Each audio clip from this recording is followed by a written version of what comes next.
Oh my! Who is this at such a late hour? Why, good evening, ladies and gentlemen. I see that you have returned. Very good. Or could it perhaps be that you are a mere lost soul of the outside world, who found his or her very way into these dark halls by accident? Do not worry. I shall take good care of you. Ultimately, though, who you are will not change the outcome of today's event, but simply color it in a different light. Welcome back to Let's Play Asylum, the interactive teaser, episode number 2. Last time all of us took a humble look at the very history of this ancient structure's creators, and since most of the instructional matters have been taken care of by now, it is time to take a closer look at what may be hidden underneath the dust. A closer look at Senscape's demonic child, conceived through dark blood rituals inside a cellar of the forgotten harbor town known as Innsmouth. Josh Mandel has returned to the Hanwell Mental Institute in search of a certain something that one could discover within the so-called Tunnel of the Damned, a supposedly rather horrifying place. Between said tunnel and Mr. Mandel, however, stand graphics, sound, environmental details, atmosphere, and etc., which we need to observe and judge over. Without further ado, let us get started. By the way, speaking of dust, it is certainly something we have found plenty of already by merely allowing our eyes to stare into this cafeteria once. But no doubt dust alone cannot be the only point of interest. Eerie is the night, both sinister and bright at the same time. Brave is the one who dares to plunge himself into it. It is a rather large cafeteria, is it not? Filled to the brim with old tables, benches, and dishes, a community of lifeless sorrow. Food has not been served inside these walls ever since their golden age of mental imprisonment, I am sure. This one can hardly decide which corner to examine first. Over here we can spot a little bit of everything, and by everything I am of course talking about the very decay Mr. Mandel already took notice of. Good lord. Would you be so kind and observe these tables more closely? So many cracks accompanied by mold. Just how many years exactly have passed ever since the asylum was abandoned? Just ordinary tables. Is that so? Well, to you, Mr. Mandel, they might just be that. In my humble opinion, however, they are symbolic, a testament containing plenty of scars, which will forever carry the secrets of this institute. Them, together with a huge amount of benches, silent witnesses, forever mute, unable to reveal the truth. There is also something in the corner over there, a row of folding chairs, it seems. Honestly, I didn't expect such luxury from this place, not at all. Let us shift our attention to the left, and inside comes a blanket of some sort, covering the unknown. What could possibly sit beneath its ancient self? Objects of no relevance, or possibly a discovery that will change the future of mankind forever. All bets are off, even though the former janitor perhaps simply decided to protect furniture from dust. Here goes nothing. I'm sure there's nothing of interest beneath that blanket. I wouldn't touch it anyway. Aw, don't be shy, my friend. Where has your sense of adventuring gone off to so suddenly? It reminds me of Michael Arthate, really, the protagonist of Scratches. He would also dismiss points of interest as unimportant. At least you seem to have a rather acceptable reason, though, Mr. Mendel. It won't disturb me if I do not mess with it. Whatever works best in this kind of situation, I guess. Come to think of your existence, though, Mr. Mendel, I like to call you that, obviously we are experiencing a interactive teaser, nothing more and nothing less. But it will not prevent me from asking a particular question. How did you get inside the asylum, good sir? Through an open window? There are plenty, of course, slightly opened as well, methinks. However, I am willing to assume that he arrived through one of the double doors. First right behind me, the second straight ahead. It really is a shame, but until Asylum's very birth, so to speak, all we can do is, for now, create theories within our minds. Consider yourself lucky, Blanket. Oh, I am so silly. Jesus Christ. Those lamps have definitely seen better days of illumination already. It is a miracle they haven't fallen down yet. Even though one or two are seemingly down with that idea. Heads up, innocent visitors. Be wary of imminent skull trauma. Hopefully there's no threat lurking above my beautiful face, well, not directly above it, and also not a lamp. Instead, it appears to be some kind of speaker box. There are a few speakers in the cafeteria.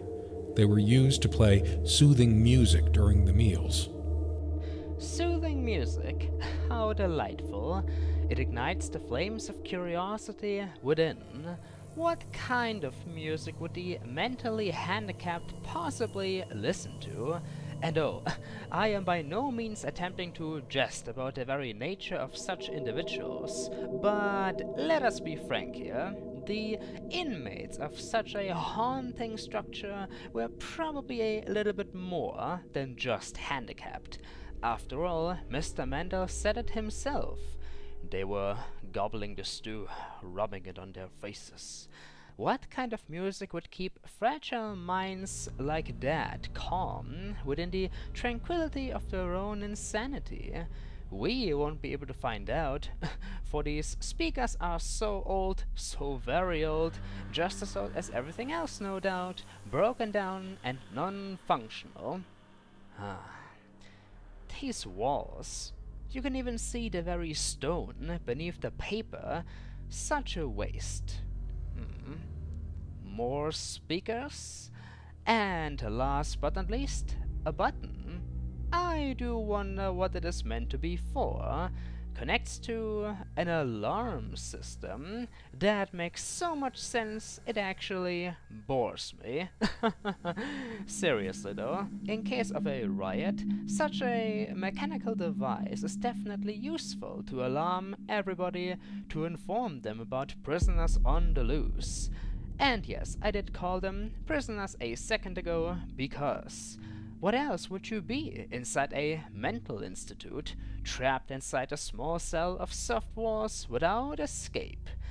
Mr. Mendel, would you do us the honor and for now perhaps simply examine the thingamajig on the wall? I wonder what this button is for. If I were to push it, would anybody mind or care whatsoever?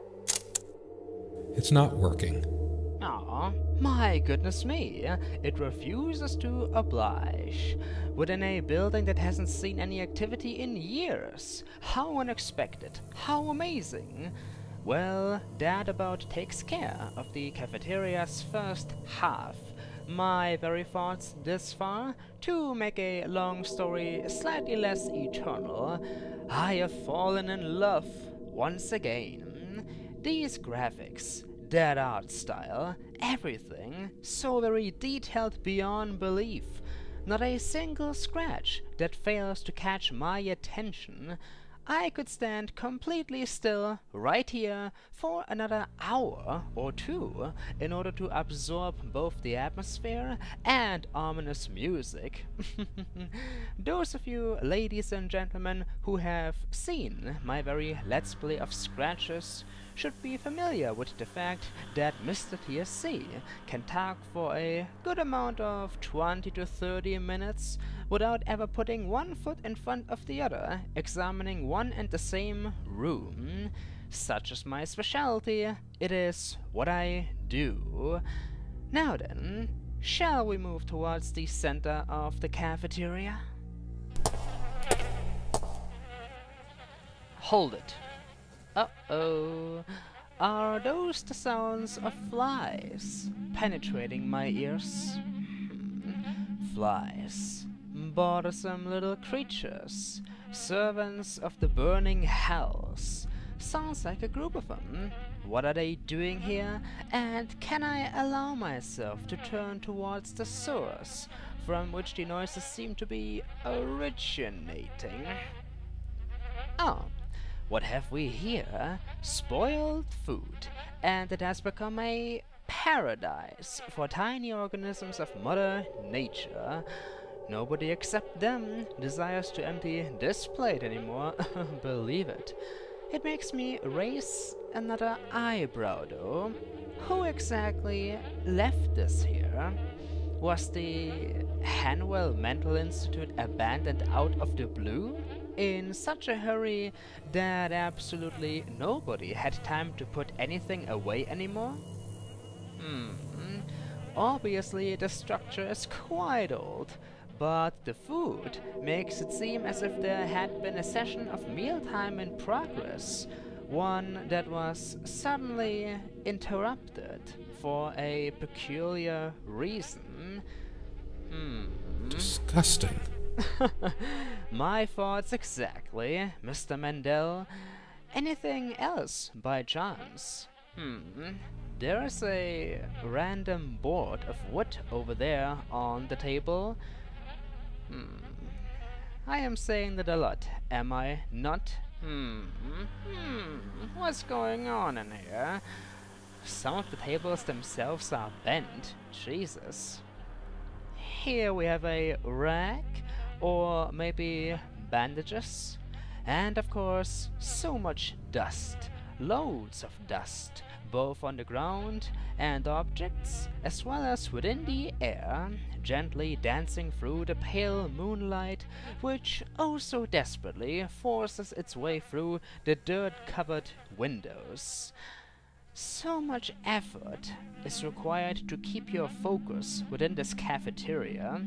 And why? Let me explain. Because the ghosts of ancient times are whispering into my ears. Constantly. A scenery so quiet, but full of noise only the mind can experience. Soon I shall praise this interactive teaser once more. Oh no. Again? What is this new sound? Could the dangling lamp be the culprit? Very much so, yes. But I am not all that willing to accept the piece. It shouldn't be a surprise to a single person currently watching and listening, my very mindset to be more specific, that the structure is haunted. Because, let's face the horrifying truth, what else would it be? Damn you, lamp. I see what you're up to. Laughing down at me. Oh, don't you try to do that for too long. It could turn into your downfall. Mark my words. Getting back on track. Here is a little bit more feedback. Just like within Scratches, I appreciate this very, what to call it? I appreciate this very first-person 3D point-and-click perspective to no end. It allows the player to feel so immersed, allows us to become a part of the world. Of course, the typical 2D perspective works out nicely as well for plenty of different adventures. But a game such as Asylum, in my humble opinion of course, profits greatly from first person. I simply enjoy to examine all kinds of locations as if I am really there, within the body of the character as his or her inner voice. Very professional, very efficient. Now, it is time to finish our cafeteria exploration session. Anything else I've overlooked? Well, there is yet another speaker, one of many, sitting on top of this double door. And wait a second. That red color? Ah, no. Could it be? Blood. Either that or the skin of the speaker that is slowly coming off, thus revealing different material underneath. Hopefully the latter is the true fact here, because quite frankly, the first would be rather disturbing. Blood stains on a speaker so high above the ground? How would it have gotten there? You know, let us try not to think about that anymore. How loud, though, must the so-called soothing music have been, I wonder? Did it really serve to calm the inmates down, their nerves? Or did it serve only to tear at their mortally injured souls even more? In any case, one of these two double doors shall lead towards progress, deeper into the abandoned asylum. As you may or may not remember, Josh Mandel must head through the infirmary to reach the infamous tunnel. Oh, infirmary, yet another location he must first find before he can head through it. Why did that sound so awkward? Maybe because I attempted to structure a sentence, but it broke halfway through. However, thanks to it, I discovered something else. There is another button here. 2 times a charm. Rules change within the realm of the supernatural. Here goes nothing. This alarm is still working. In a sense, that's comforting. Oh, Jesus Christ, what the hell was I thinking? Turn it off. Please tell me that you can turn it off. Come on, Mr. Mandel. Ah, there. Much better. The silence. In a way, it is equally as comforting as the alarm itself. But why would it be comforting? This place is abandoned after all. Are you trying to imply something evil, good sir? Stop it. Well, the alarm still works. Who'd have thought? By the way, perhaps you noticed one and all that the sound of the alarm itself randomly changed its volume level. Team Senscape. This one might have discovered a bug / sound glitch. Then again, it could also be a mere consequence of my sound setup, the current one I am using, 5.1 surround card plus USB stereo headset. It always influences so many games in different ways, but is a necessary evil, believe me.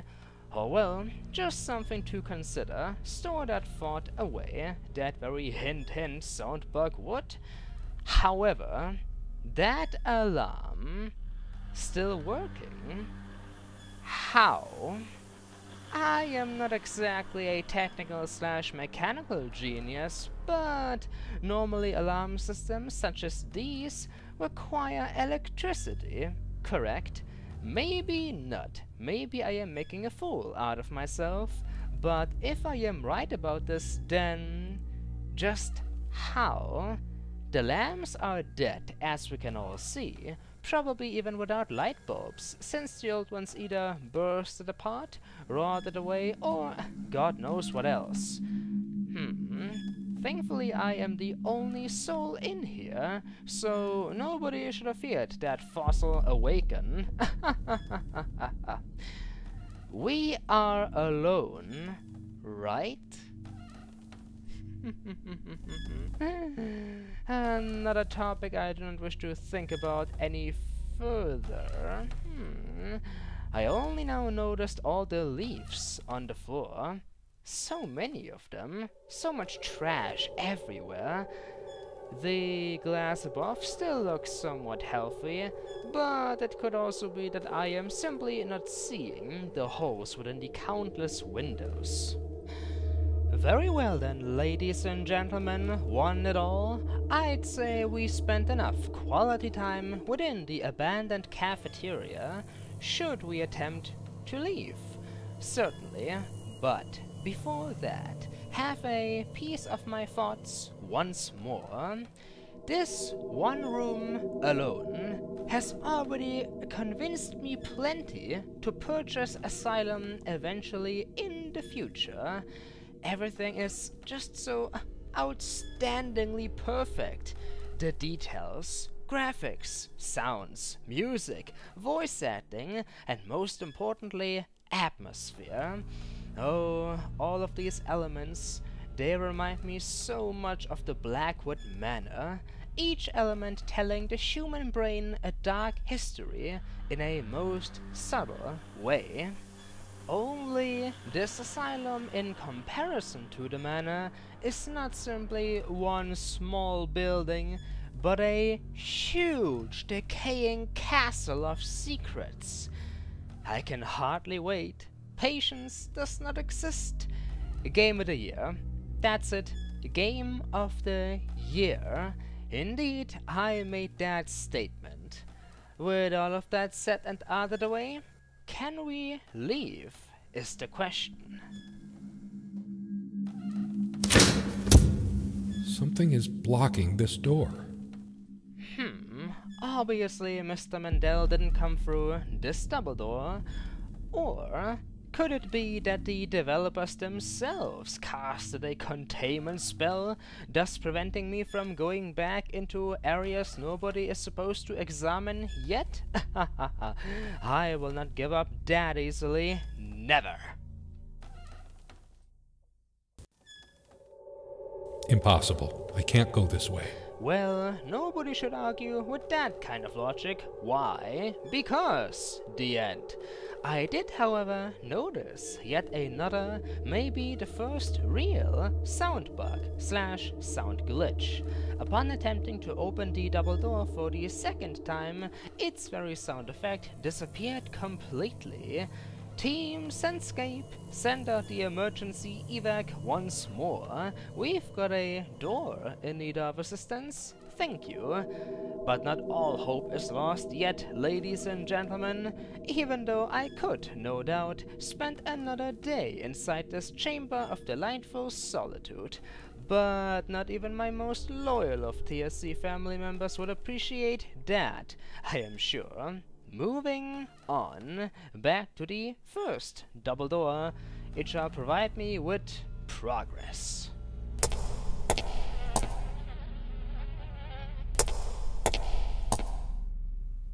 A sign would really be helpful, or a map. Who knows, maybe this very blank space above the first double door used to be one. Not anymore though, only emptiness remains. Time has stolen the letters, the writing. Time is a jerk.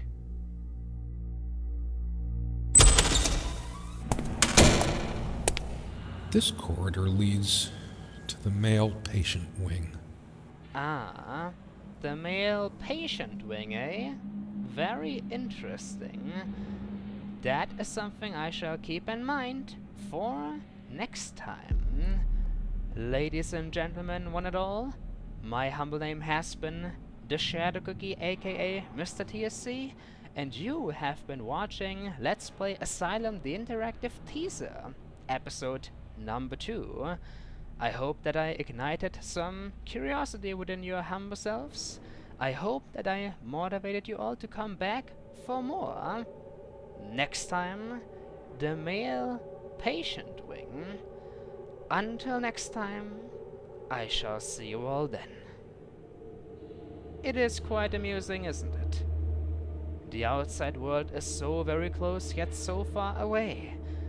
Within these halls, it feels like we have entered an entirely different realm altogether.